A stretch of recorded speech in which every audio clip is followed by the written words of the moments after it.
E allora oggi è il 2 novembre.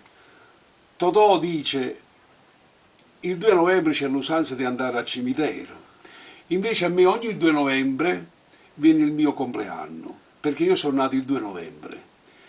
E adesso siamo nel 2012 e ho finito esattamente 71 anni. Adesso entro nella meraviglia, perché un Bangalotto 72 fa la meraviglia. E speriamo che la meraviglia di quest'anno è che tutti i politici, tutti questi che ci governano, si mettono veramente in testa di fare le persone per bene e di non fare i ladri.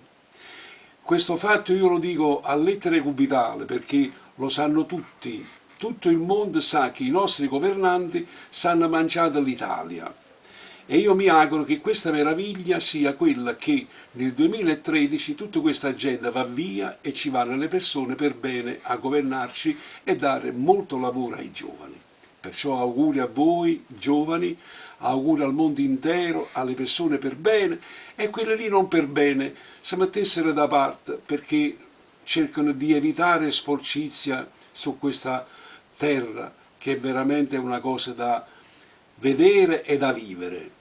Arrivederci, grazie per tutti gli auguri che mi avete fatto, per tutti i messaggi che mi avete mandato e io vi voglio sempre un mare di bene e voi lo sapete. Ciao.